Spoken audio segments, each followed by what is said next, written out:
Bueno, hoy miércoles en la conferencia matutina el presidente analizó distintos temas claves sobre el desarrollo de nuestro país, pero ¿quién mejor que nos lo explique a detalle que el doctor Carlos Elizondo Mayer Serra, profesor de la Escuela de Gobierno del TEC de Monterrey?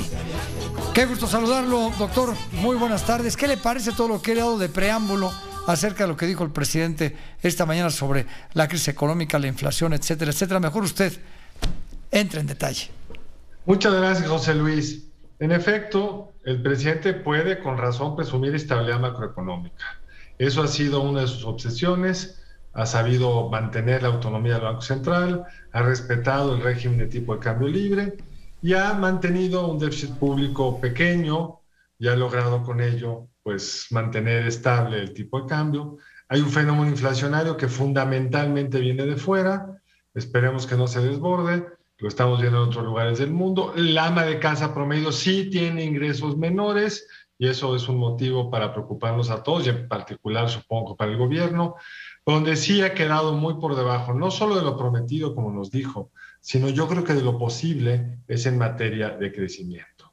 Ciertamente no es fácil enfrentar una pandemia, ciertamente la guerra de Rusia con Ucrania, la invasión rusa a Ucrania no estaba prevista por prácticamente nadie y esto tiene efectos económicos adversos.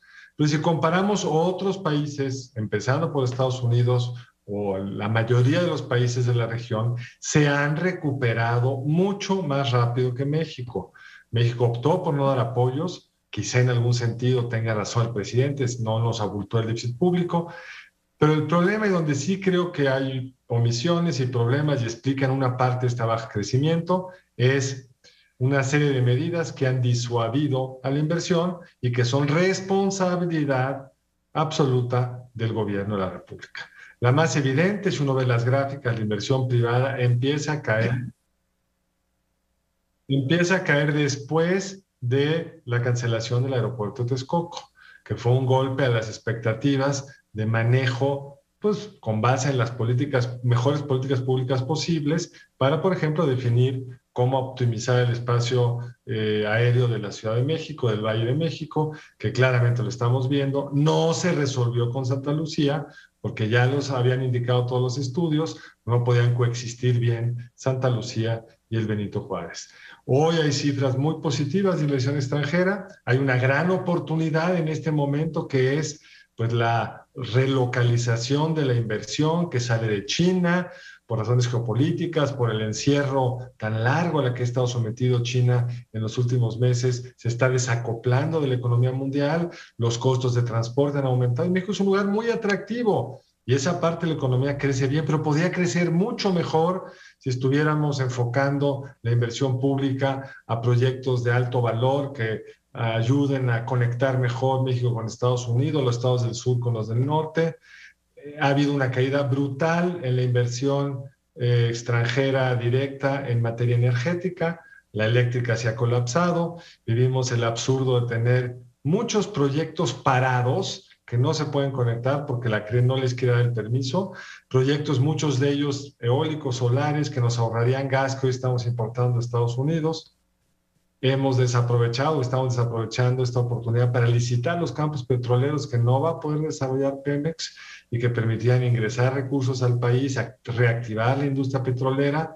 Y por supuesto, hay otros muchos temas donde pues, el inversionista en ciertos ámbitos se siente incómodo, los problemas de seguridad, etcétera. Entonces sí, difícil enfrentar una pandemia, pero el sueño que tenía el presidente, usando sus palabras de crecer al 5%, está muy lejos, pero podría estarlo menos con una política más enfocada, que fuera más realista respecto a qué es lo que sirve para estimular la inversión, que como todos sabemos es al final de cuentas la fuente, el impulso más importante del crecimiento económico. Ahora, el presidente dijo, crecimiento económico no es bienestar y recalcó, y aquí lo voy a leer literal, Carlos, el crecimiento no va a beneficiar a todos los mexicanos porque se le va a continuar dando prioridad a los programas económicos de apoyo para los más necesitados. ¿Cómo interpretas esta frase?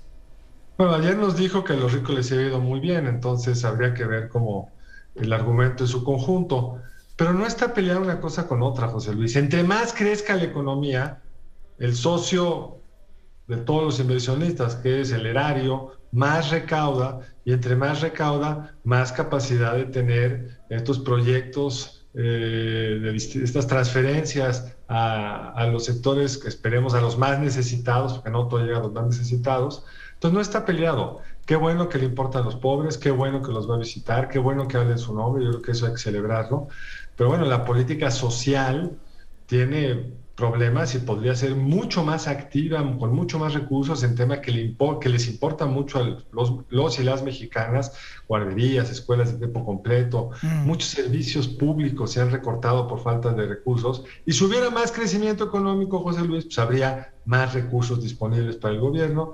Si hubiera menos distracción de recursos para invertir en la Comisión Federal de Electricidad, cuando habría privados dispuestos a hacerlo, que le darían además a la CFE, pues que es el único que puede transmitir y distribuir electricidad, recursos por usar la red eléctrica de la Comisión Federal de Electricidad. En fin, hay muchas cosas que permitirían crecer más sin por ello descuidar a los pobres. Qué bueno que les preocupa, pero la mejor forma de hacerse de recursos para todos es el crecimiento. La mejor forma de crear riqueza es con empleos bien pagados, para eso hay que crecer. En fin, creo que faltan muchas asignaturas, José Luis. Y cuando el pobre llega a la tortillería, el kilo de tortilla le cuesta más de 20 pesos y no le alcanza. Que ahí está el otro tema. Ese es el México real, Carlos. El México real es ese, aunque hay que aclarar que sí, el precio mundial del maíz subió. No es una responsabilidad del gobierno de la República. Qué bueno que no cayó en la tentación de fijar el precio, porque cuando fijas el precio terminas con escasez. Cierto. Pero hay muchas cosas que puede estar el gobierno para incrementar los ingresos de los mexicanos y por lo tanto que no le afectara tanto la subida del precio del maíz. Pero con todo y que hay deficiencias, hay un tema donde el gobierno acertó, y este tema tiene que ver con la posibilidad de aumentar los salarios reales, José Luis. La política laboral del presidente en eso ha sido eficaz, pero si no está acompañado con más impulso a la inversión y al crecimiento, pues no va a ser suficiente. Claro. Carlos, un muy fuerte abrazo, como siempre, muchas gracias. Igualmente, nos vemos pronto. Nos vemos pronto, Carlos Elizondo. Oscar.